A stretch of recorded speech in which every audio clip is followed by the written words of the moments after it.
What's your car payment and what do you drive? $2,600 a month, and I drive my high country Silverado when I'm not driving my M4. I made a horrible financial decision and put myself in $38,000 worth of debt before I even turned 21. Some of you are driving a nicer car than your bank balance. And of course, my friends, I don't say that to insult you. I say that because in 2026, car finance is destroying men's finances. And I'm about to show you that today. The obscene amounts of payments that I'm seeing on TikTok. And obviously cars aren't bad, men love cars. But what is bad is the fact that men lock themselves into car payments they can't afford. And as a result, that causes them stress, pressure, and the most important one, in my own opinion, years of accumulation to build wealth that money could have gone into. So if you're an ambitious man trying to build wealth, you're in the right place, my friend. And this video will be good for you. So we're going to look at these clips, react to it, and as well as this, I'll give my own take on how you can avoid these traps without giving up your standards and still getting a car, based on my own personal experiences. Let's get into it. Subscribe for financial clarity, smarter money decisions, and peace of mind. What's your car payment and what do you drive? $2,600 a month, and I drive my high country Silverado when I'm not driving my M4. What's your car payment and what do you drive? My car payment, and I drive a 2023 Corvette. What's your car payment and what do you drive? $400, and I drive a 2015 GMC Sierra. What's your car payment and what do you drive? I drive a Trailblazer Active and I pay $408 a month. What's your car payment and what do you drive? I have a 2024 Silverado and my payments are $699 a month. What's your car payment and what do you drive? My car payment is $0 a month and I drive a hand-me-down 06 Mercury. What's your car payment and what do you drive? Straight cash, homie. I drive a 2024 Duramax. $2,600 a month is actually insane to me.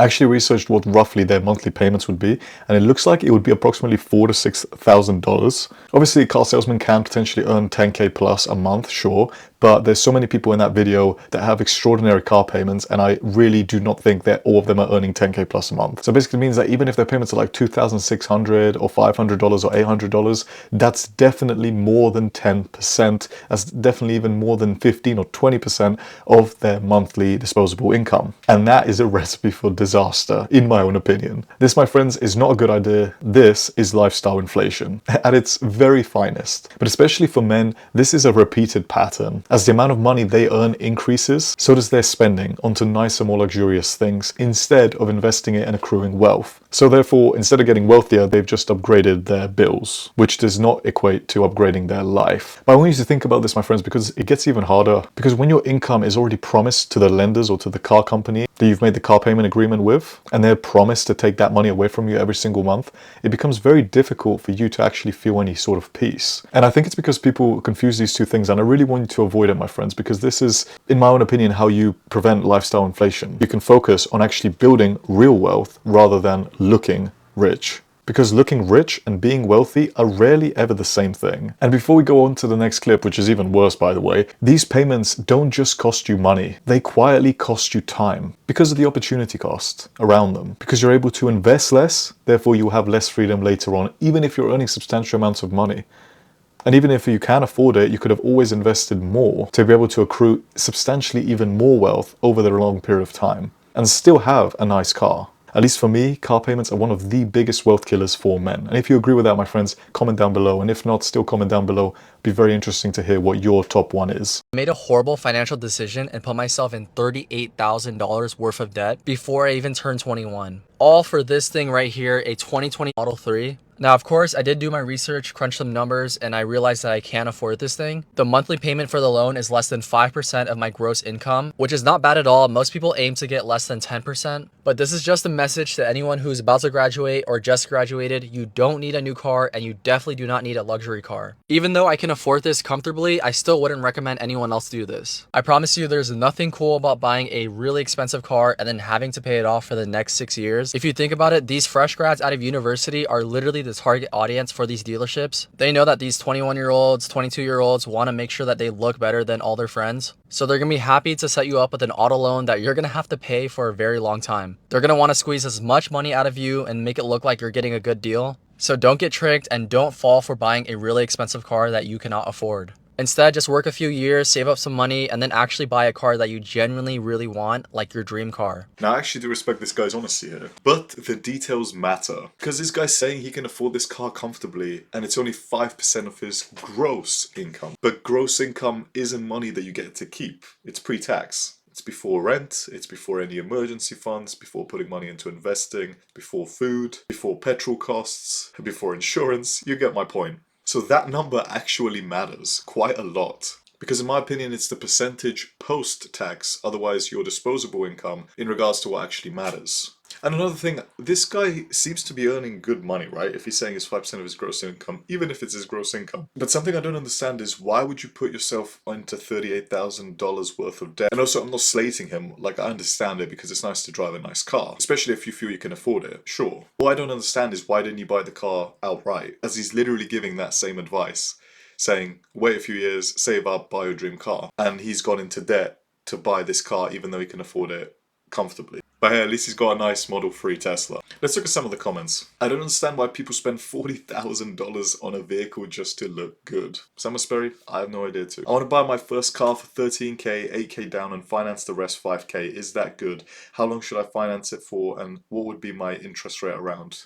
Let me know, need help. It's not the worst option because he's reduced his principal amount substantially low, so it does sort of make sense. But obviously it depends on the APR of this loan. And for me, in my own opinion, the closer you can get to just buying the car outright, or if you do a big cash deposit and then pay a small amount down with the intention of owning the car in the shortest period possible, then that makes sense because that gives you the best chance of actually being in positive equity and not paying more than you need to for the car. Because positive equity basically means that the car's current market value exceeds the remaining loan balance. Therefore, the value of the car is worth more than the loan that you took out for the car. But more likely than not, of course, you will lose money on the car because car is a depreciating asset. In fact, I don't even know if you could call it an asset because it takes money out of your pocket. So in some ways, it's a liability. But it's a liability that gives you freedom to drive anywhere you want. And what we'll do, my friends, this next clip that I'm about to show you, let's take an example from that, do the calculation and actually see what you would have you invested those monthly payments for the car instead of paying for the car and actually bought the car outright. Let's have a look. Sasha, what do you drive? A 21 Audi Q3. And what's your payments? $588 a month. Corvette. And what's your monthly payment? $12.80. What kind of car do you drive? 2023 Corvette C8. And what's your monthly payment? $1,250. What car do you drive? 2022 Audi S5. And what's your monthly payment? $525. What car do you drive? 2021 Dodge Challenger Hellcat. And what's your monthly payment? $945. You drive. The 2022 Camry. And what's your monthly payment? $505. Brad. Yes. What kind of car do you drive? A 911. And what's your monthly payment? $1,500. So now if you've come back and you've seen it again, what you will notice, my friends, is that no one sounds shocked at all by these prices. And I bet you're watching this right now thinking, what the actual hell? Nobody questions it. $1,000, $1,500 is absolutely normal for these people. Doesn't matter how much you're earning, my friends. No one should be paying that much for a car. This is similar to what you're noticing happen in real life as well. One mate buys a nice car, then the other mate wants to buy a nice car because this mate bought one. It's like keeping up with the Joneses. There's also this other concept called normalization of divines. It's a sociological concept that basically just states if an extreme behavior happens often enough, eventually it becomes normal. Especially the guy at the end, $1,500 a month for a car. And he's saying it and smiling like it's no issue. Like, dude, what are you doing? And the next time you see your friend buying a nice car, my friend, just remember that just because they did and just because other people around you may be doing it as well, that does not make it smart. You have to run the numbers for yourself. For me personally, it makes more sense to buy the car completely outright, just because then you own it and it doesn't own you. So you don't have anything to owe anyone else. And you may be thinking, Vic, but where am I going to get this money from? Yeah, you may be getting a second-hand car that's quite crap to build up to the car you want. Or you may not be able to necessarily buy your dream car for years to come, and that's okay. You have to just go back to the basics, my friend. The purpose of a car is to get you from A to B. And if you can afford a nice one, great. If you can't, doesn't matter. You can still get a car that gets you from A to B. But I want to show you, my friends, the bigger problem here. So on average, I actually calculated this. The average payments that these people listed approximately comes to around $930 every single month. What I'll use $900 a month, so I'll be even more generous. If they had bought it otherwise, they would have this $900 left to spare, and then they could invest it. Just look at the opportunity cost and what the car is actually costing them over the long period of time. And if you had invested this $900 instead, and this is just 1 month, remember, if you had invested this $900 into a low-cost index fund that generates approximately 10% every single year on average throughout the course of the 30 years, on average generating you 10% a year throughout this course, your future investment value will roughly be $17,853. Now, this doesn't sound like much, right? But remember, my friends, I want to make this clear to you. This is 1 month. So that one car payment, the opportunity cost, had you invested it, is approximately, obviously based on speculation, but is almost just under $18,000. And the average loan period in which you have to repay this loan for car financing, let's just say it's 2 years, although normally it's 3 to 4 years, but let's just say it's 2 years because I'm generous, I'm feeling generous today, and I'll just calculate it right now. So if we do this number, $17,853, multiply that by 24 months, because remember, that is the future investment value, otherwise our opportunity cost of 1 month. If you multiply that by 24 months, you get this figure, my friends, which is actually insane. Think about it, my friends. That is almost $500,000. And that's for 2 years, remember, not 3 or 4. I don't even want to know how much that is. So if you think about this, yes, like 900 doesn't look like too much in the moment, but in the grand scheme of things, it is an extortionate amount. It is literally a retirement amount for someone. Take this on board and let's move over to the next video. How much does car finance affect your ability to buy a house? Let me show you, you'll be surprised. I'll use Nationwide as an example, and let's say you earn 40 grand a year, 2,700 a month. If you've got no car finance at all, Nationwide could lend you up to at 240 grand. But add a £250 a month car payment, and that drops to 224,000. At £350 a month, you're down to 206,000, and at £450 a month, roughly 188,000. And if you're paying £550 a month on a car, that will drop your borrowing capacity down to about £170,000. So that nice car on finance could knock around £70,000 off of what you could potentially borrow on a mortgage. So if you're planning on buying a property soon, it's worth checking the affordability before signing up for that car finance, because it might cost you a lot more than you think. I want to show you this, my friends, because this is another example of opportunity cost if you finance the car. And to be honest, this one I actually didn't even realize how much it actually could affect your potential mortgage when buying a house. As you can see, even just a couple £100 actually substantially decreases the amount of borrowing and the amount of mortgage that you could actually obtain to buy that house you want, versus if you just bought the car completely outright. And imagine not being able to borrow enough to buy your property simply because of a car finance deal. And just because of that one small thing, it could substantially affect your mortgage borrowing. And remember this, my friends, a disciplined man always thinks in terms of leverage, what gets him there faster, and also what could slow you down more. And a car that looks good today but delays buying a house tomorrow is absolutely not a win. I guess you just have to think to yourself, is the car worth the house you're giving up? And at least for me, that answer is never. Everyone says that, you know, cars are so expensive, you need car finance. You don't need car finance. Let's be real. You don't need car finance.